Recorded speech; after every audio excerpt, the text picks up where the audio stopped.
Can I show you something?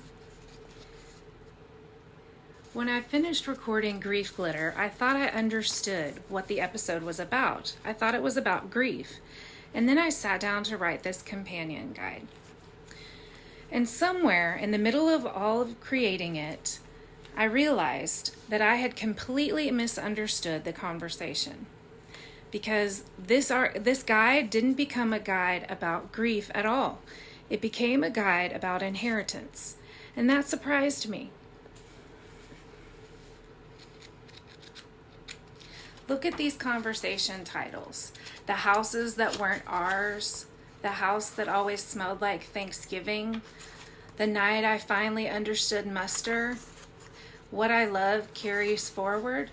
At first glance, those sound like they're completely different stories. But while I was writing, I realized every one of them was asking the same question. What did someone quietly place inside you without ever realizing they were doing it? That became the conversation I didn't know I was writing.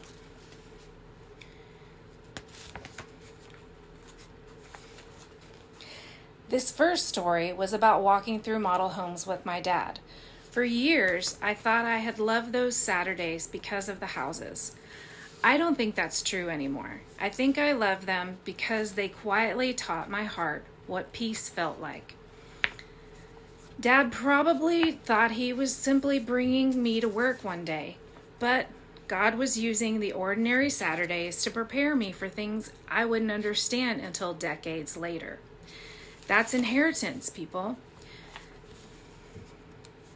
And then there's the Thanksgiving story. For years, I thought Thanksgiving was about turkey. Apparently, it was about chicken. But looking back, I didn't think Jimmy and Betty were simply feeding people. They were creating belonging and a family. They were faithfully creating a place where people knew that they mattered. And somehow that ordinary faithfulness became a part of me too. Then comes the story about muster. This one still gets me. I didn't fully understand what my dad had given me until I watched other people see him the way that they saw him. Sometimes we don't recognize someone else's legacy until we see them through everyone else's eyes. Then we finally land on the story, What I Love Carries Forward. And this might actually be my favorite section in the guide because I eventually realized legacy isn't what people leave behind, it's what continues because they lived.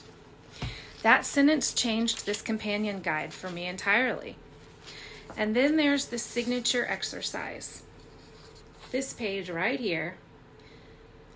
Trying to make sure you can see it. The glitter, it's called The Glitter I Want to Leave Behind. Instead of asking, what did someone leave for me? It asks, what do you hope that people continue to discover because you were here? And I love that. Because the conversation quietly changes. While we're no longer only remembering someone else's life, we're asking, what kind of life am I living? And I think that's why this companion guide became so much bigger than I expected. I thought that I was creating something to help us process our grief better, but instead, I found myself writing about peace, about belonging, about faithfulness, encouragement, hospitality, legacy, all things people quietly pass from one life to another. And that's what love leaves behind, not just memories, a way of living. And before we finish, I want to leave you with one question that is still sitting with me. What is one gift that you've received that God may now be inviting you to intentionally pass on to someone else? I think that that's the question we're spending some time with. And if you'd like to spend another hour around a coffee table with me, that's exactly why I created this the Legacy Love Leaves Behind companion guide.